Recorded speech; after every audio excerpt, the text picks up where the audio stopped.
Today I'm talking about the changes that are going on in filmmaking.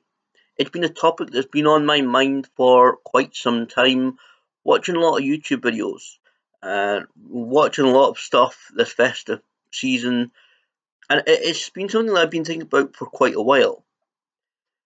What I'm talking about is not big Hollywood productions like Star Wars, Guardians of the Galaxy. I'm talking about non-professionals, people like myself, members of the general public who go out and make videos. What I'm going to do in this video is to take four what I call contributing factors that are changing filmmaking and discuss a single point for each of them. Because all these factors could be talked about for hours, and I'm sure there's a huge in-depth research that could be done on all of them. The first factor I'm going to talk about is technology. It's the basis, the foundation of it all. In the past couple of decades, we've seen an explosion of technology.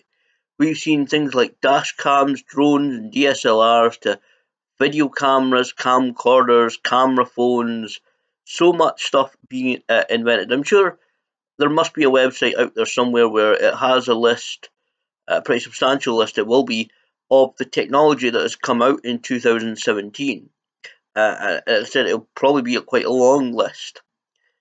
What all this means, as this cycle of new technology continues to come out, that means what was, even for just a short period of time, the latest and greatest technology becomes instantly the older technology. And as the cycle continues, it'll become older and older. And as we see it, especially in retail situations, in stores, online, that older technology will get older and therefore get cheaper and therefore more affordable and also more available to people like myself who don't have a lot of money, who don't have the thousands to spend on what is now the latest and greatest piece of technology. Eventually, that piece of technology will become what I call the baseline. Basically, basically, the basic model it will become. Whether it is a DSLR, a camcorder, whatever it is, eventually that older, but now older piece of technology will become the most basic model that you could get out there. It will become the least advanced, the cheapest, and the more affordable and the more available to people. Now, my thought in that is not only could more people, again, people who don't have a lot of money, perhaps, and I know not everybody, but I do think that this time of human history is the most photographed, the most videoed or filmed, however you want to term it, ever, because more people have access to this technology. But with these items being more affordable and more available, more people will pick it up, whether it's younger people who've just grown up with this technology, older people giving it a shot because the technology is it's so simple and so available, or people of different ages just thinking, well, I've always wanted to give that a try, get into that kind of thing, I'll give it a go. And I honestly think that we are reaching. I don't think we've reached it, but we are reaching the point where even those basic models, doesn't matter what it is, DSLR to camcorder to camera phone, whatever it is, I think we are reaching the point where in fact the quality of even the most basic models, the basic types of tech, are actually very good.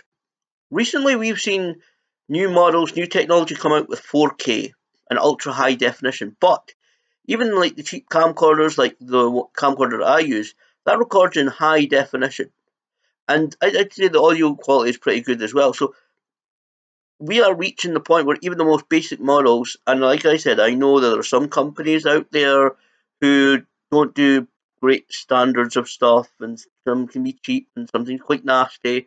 But in general, on the whole, I think we are approaching the point where even the most basic models of technology, the most basic types, so the cheapest that you can go into a big name shop or an online store and buy for a relatively decent price, I think we are reaching the point where the quality of those items, if a decent brand, you're actually getting pretty good quality. The second factor that I'm going to talk about is what I'm calling styles and experimentation. Now, the names of these factors are not the best, but styles and experimentation. With this technology being more affordable and more available, and that is why I picked technology as I said, it's the basis, the foundation of it all. But styles and experimentation is really about more people, like I said, they're picking up this type of technology and videoing whatever it is they want to video, whether it be friends or family, whether it be an event that they're going to, or whether, of course, if they're traveling, if it's a local story, it could be a national story. Of course, with worldwide travel, it could be an international story. We see it all the time on different sites, and I'll talk about them shortly. People traveling the world, Namibia, Thailand, Mexico, various places around the world, and people will video and film whatever's going on, and with that technology being more affordable, more available, people certainly a percentage of more people will be able to do that. And what that means really, when I talk about styles experimentation, is that, well, basically people have their own perspective and viewpoint. People will capture different stories. For example, one person may see and it doesn't matter what the story is or what the video is, but somebody may approach videoing a story seeing that one part of a story is more important than the rest, where another person may see that completely different part of the same story to them is more important. People will also see the stories in different lights. One person will see the story in a positive light, where another person may see the same story in a negative light. Now, that also means that they'll tell the story from different angles, and it's almost like the old newspapers saying about newspapers covering the same story. They'll cover it from their own viewpoint and perspective, and you can look at both newspapers, say two newspapers covering the same story. They may be kind of telling it from a different angle, and it's the old saying of, well, you can look at both of them, and normally the truth is somewhere in the middle. If you look at several newspapers or two newspapers covering the same story, and if they're telling it in different ways, then you kind of look in the middle, and it's kind of the truth is somewhere in the middle of the entire thing. So you take bits from one, bits from the other, and you kind of have to make up your own mind of what the truth of the situation actually is. Also, what that means when it comes to styles and experimentation is that people will approach telling it their own way as well. Apart from, I would say, not encouraging hatred between races, colours, and creeds, there are no real hard and fast rules when it comes to telling a story or making a video. So people will use different camera shots, different angles, different transitions with modern editing software, different effects, or different ways of doing things. Again, goes back to their own style, which can sometimes take years to develop, but people will tell it their own way, which is great because not everybody, like I said, not everybody will approach a story in the same way if they're covering the same thing. And I like to see actually different perspectives, different viewpoints of collaborations, and I'll talk about them in a bit. But the likes of Casey Neistat and Peter McKinnon have been working together recently on a Christmas video that I've not yet seen, but hopefully I will soon. And obviously, Peter McKinnon also travelled to Iceland recently with his friend Matt, who does the Travel Fields YouTube channel, and seeing both their videos on that same trip is actually pretty good. So I like to see that. So people will take different styles, have their own styles and use different techniques and processes in telling that same story, which obviously is really good. The next factor that I'm going to talk about, again, the names are not brilliant, but I'm calling it showcase availability. You can go out and take a video and film whatever it is, whether it's just you going out to highlight a local building that maybe ended up getting demolished, like I did recently with the Shand, and I've highlighted Dundee, my city, on numerous occasions, pretty much all the time, because that's where I am.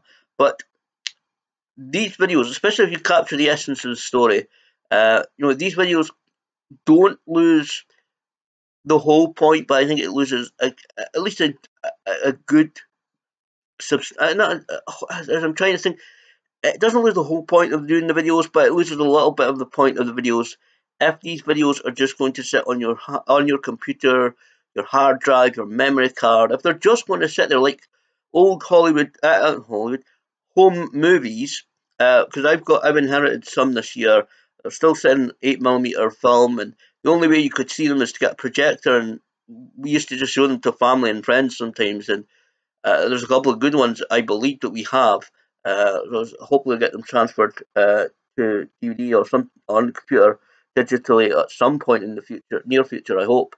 But you know, people are not really going to see them, and I think making videos, it loses a little bit about the whole process and the whole point of it if they're just going to sit there, and that's where showcase availability comes in. And I'm talking up here about different video sites. Video sites like YouTube, Vimeo, Dailymotion, whichever other ones are available.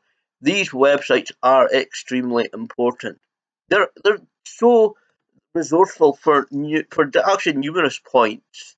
Um, First of all, you can reach a global audience. The whole world can see the videos that you're up to, the videos that you're doing, you're working on, the projects that you're doing. Now, normally there's two different types of people that do the likes of YouTube. Professional people. So people who even want to make money off doing YouTube videos and social media. There's also when talks of professional video makers, there's people who perhaps are doing projects to maybe try and get interest from, uh, say, a studio or a local production company, or trying to launch their career as a filmmaker, a video maker, to go into it to make a living doing it, whether for money or for the sake of because they want to do that kind of thing. Or there's people like me who do it for as a hobby, to as to do various projects to interest them and to really just get their opinion out into the public domain. That's the kind of normally the two kind of general types of people who do these kind of video websites. Now, what makes these websites really great is the resource. Not only said you can upload your videos, but and let the world see your videos, but you can see the world's videos. So you can see whatever stories are going on in the world, and you can see how people do them as well. You can see, again, goes back to other people's techniques and processes. You can sit and you can watch how other people are doing videos and take inspiration from them. And for example, you could see how people are doing, say, different camera angles, different shots, different transitions, different ways of doing things in their video, and you can take a look at them and think, well, actually, I hadn't thought about using this or that before and improve my videos. I could take this technique and perhaps maybe adapt it to suit myself and my style or my way of doing videos, and it could either improve your videos or it could give you different directions to go and think about, to kind of continue to push yourself. And I know that's an area certainly I could do with much improvement on. Also, you can communicate with people.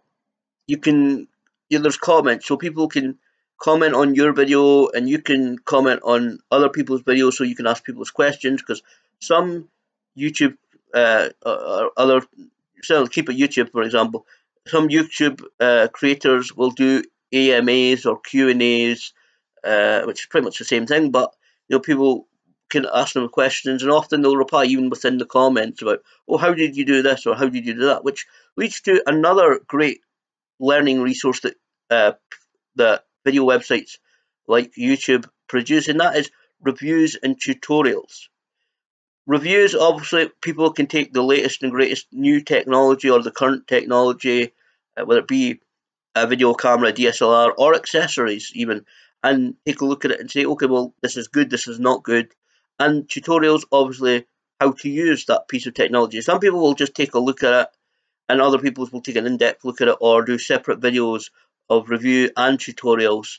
we see on some of the channels. But reviews and tutorials are great because you can learn about the new upcoming piece of technology, the current piece of technology that could interest you in buying, and obviously tutorials will show you quite often how to use it, so you can get an idea of what it is you're buying, or if you do buy it, how you're going to use it. And it's such, these websites are fantastic because obviously, basically, it all kind of joins up the whole kind of amateur, even some there are some obviously professionals on there. Like I said, some people even do kind of say things outside of YouTube.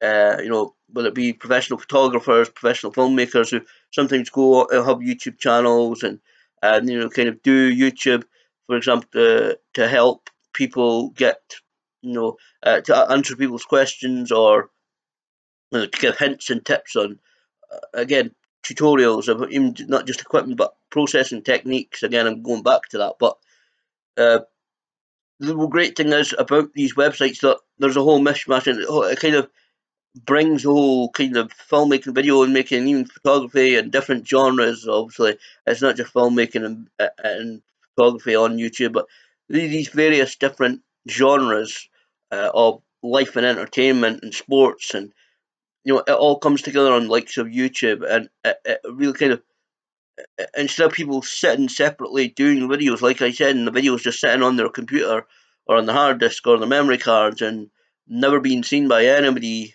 it's all shown. It's all a good mishmash, and obviously, like I said, people can get to know each other and work together in collaborations. And these websites are really, really great because, again, mostly you can take inspiration from how other people are doing videos. You can learn a lot from tutorials and reviews, and you can really get a sense of what's going on, because, like I said, everybody has their own perspective, and there's always a new perspective coming along, or new fashion, new way of doing things. And it's great that these video websites are out there as platforms, learning resources, as just places where it hopefully can encourage all of this to continue. The fourth factor that I'm going to talk about, the final one, is I've got it on notes as extras and attitude, but I'm just going to, because I'm going probably long as well again. Attitudes. I'm going to talk about attitudes as the final point of this. What I'm talking about attitudes is, I'm talking about people being more open to letting the world see what they're up to. Obviously, still to this day, people will um, give this really focused perspective, the focused presentation of themselves to others, whether it be family and friends, work colleagues, the world in general. And often there's quite a good reason for that. But in general, when it comes to filmmaking, videoing, like I said, we are sitting one of the most videoed, filmed times of life, of human history, and people are far more open to uh, allowing people to see what they're up to these days. I mean, on websites like Twitch, you can stream yourself playing video games all day. They now have the IRL side of things, in real life side of things, where people will walk about and stream themselves. I don't think YouTube is too into that, or certainly it's not really. I've not really looked into it in YouTube, but it doesn't seem that way. But people do go out with a camera, film themselves all day. Again, going back to like Sir Peter McKinnon's and Casey Neistat, Sarah Dietschy's, and lots of other people. They'll go out, they'll film themselves. Thomas Heaton, I think his name is, as well. People will go out and film themselves all day, or film themselves whatever they're doing, and they'll go back home or wherever it is they are, edit it and put it up as a video online. And that obviously has led to, all this attitude openness has led to one of the most popular, in my opinion, forms of videos in recent years, which is of course what we call vlogs. Some people may say vlogs are not really filmmaking, but I think if you look at some of them, again, especially the most popular ones, and it's obvious why some of them, a few of them are more popular, like Casey Neistat, Peter McKinnon. The way they put their videos together, the way they do it with B-roll, the extra footage, and the music, and the way that they clip it together, they edit it together, their style of doing it, it is exceptional, and that is really filmmaking. I really do think it is filmmaking because you know the way that they obviously they do little bits, and especially when watch some of the Casey Neistat ones and Peter McKinnon ones when they're out and about, the way they do it with like drone footage, themselves filming themselves, on their phones or cameras, or just especially with the videos where they're out and about, you see when the way they put it together with again those extra footage shots, B-roll shots. It's just fantastic the way they do it, and it really is filmmaking. I think it really the openness attitude, like I said, has changed a lot because people get more creative. Like I said, modern editing software with with the different people's approaches, it really is opening people up to. I know there's still videos, and that's how I started. Doing this, and how I still do it a lot of times. It's just me sitting here talking to a camera, on my laptop, and talking about stuff. That's how I mostly do it.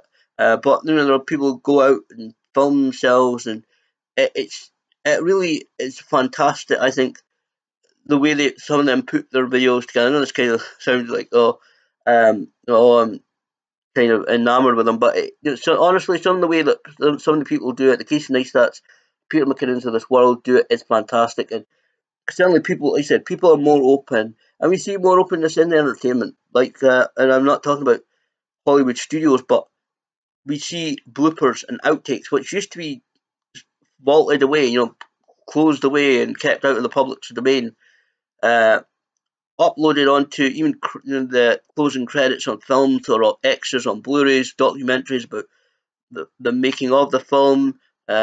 We see that all the time these days, and I said outtakes, bloopers used to be hid away by the studios. Nowadays, they put it on DVDs, on the extras, on closing credits, so people sit there waiting for an extra scene or a bloopers outtake or a blooper reel or whatever it is. So people are far more open. Like I said, I am honestly, this is the most photographed or videoed time in human history, and people are, again, sometimes I feel like sometimes they're doing a little bit more, filming a little bit more than they should, personal family situations, but that's entirely up to each individual. But certainly, people are far more open these days. They're videoing everything, which kind of pushes filmmaking, pushes again. Hopefully, I'm really hoping that pushes more people to be inspired to take it up or to attempt it, or to really kind of push themselves as well. Which again, I know it's something that I need to do. Filmmaking is changing; it's ever evolving. The new technology that is coming out, the new techniques, new processes that we're always seeing, the new ways of doing things with different people. And I said the whole kind of point of this in different perspectives, different viewpoints that we always see going on.